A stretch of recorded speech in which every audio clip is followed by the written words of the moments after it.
ibinasura ng House Committee on Justice ang dalawang impeachment complaint laban kay Pangulong Ferdinand R. Marcos Jr. Idineklara itong insufficient in substance, ibig sabihin kulang sa datos at ebidensya ang mga isinumiteng reklamo. Ang iba pang detalye sa ulat ni Vel Custodio. Live, Vel. Gayan, matapos sa 3 araw na pagdinig, ibinasura na ang sufficiency in substance sa impeachment complaint laban kay Pangulong Ferdinand R. Marcos Jr. sa pagdinig ng Committee on Justice. With a vote of 42 in favor of the motion, 1 against the motion, and 3 abstain, the chair therefore declares the impeachment complaint of De Jesus insufficient in substance. With vote in favor of the motion 7, and those against the motion 39, with 0 abstention. The chair declares the Masa et al. Impeachment complaint insufficient in substance. Yan ang naging pasya ng miyembro ng Justice Committee at ex-officio members sa sufficiency in substance sa isinumiteng impeachment complaint laban kay Pangulong Marcos Jr. Tinutukoy ng sufficiency in substance kung malinaw ba ang grounds laban sa isang impeachable official. Bagamat tumutol si Pusong Pinoy Party List Representative Jet Nisay sa motion for insufficiency in substance ng impeachment complaint ni Attorney Andre De Jesus, majority pa rin ng boto ay pumabor sa motion na insufficiency in substance. Naunang tinalakay kahapon ang grounds for impeachment batay sa impeachment complaint na isinumite ni De Jesus, kung saan maraming mga kongresista ang nauna nang nagsasabi na insufficient ang grounds nito.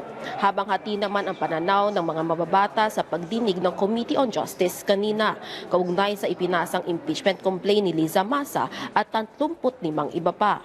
Partikular sa unang batayan ng reklamo na tumutukoy sa umunoy betrayal of public trust, kaugnay tinatawag na Baseline Balance Manage o BBM parametrics formula sa pondo ng flood control. Ayon kay Committee Vice Chairperson Isabel Zamora, nakabatay umano ang mga paratang sa haka-haka, hearsay at hindi beripikadong pruweba. Sumang-ayon si Committee Vice Chair Alfredo Garbin Jr. sa posisyong ito at sinabi na ang parametric formula ay hindi iligal at bahagi lamang ng pagtatakda ng policies at priorities sa pambansang budget.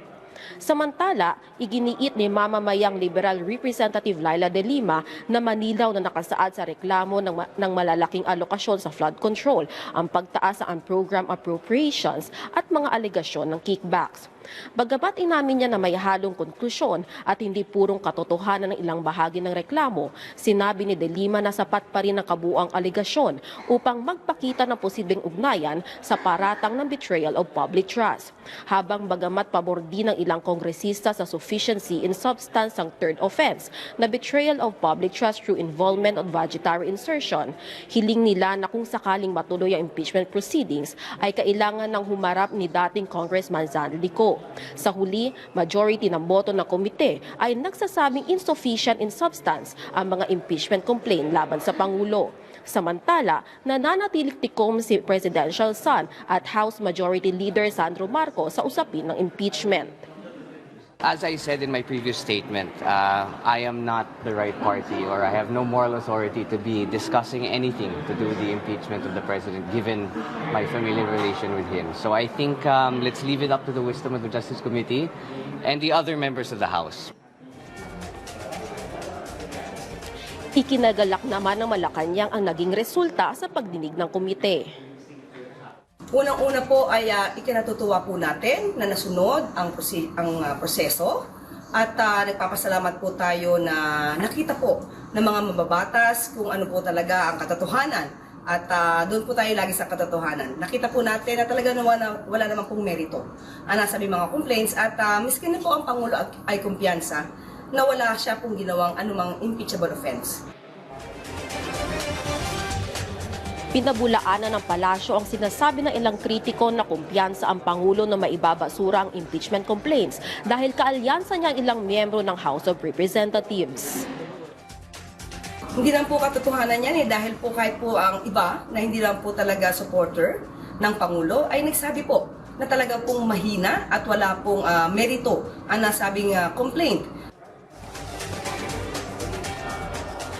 Dayan, isusumite naman ng Justice Committee ang ikinalabasang report patungkol sa naging pagdinig kanina sa Lunes para pagbotohan naman sa plenary ang at least 1/3 na approval nito. Balik sa iyo, Dayan. Maraming salamat, Vel Custodio.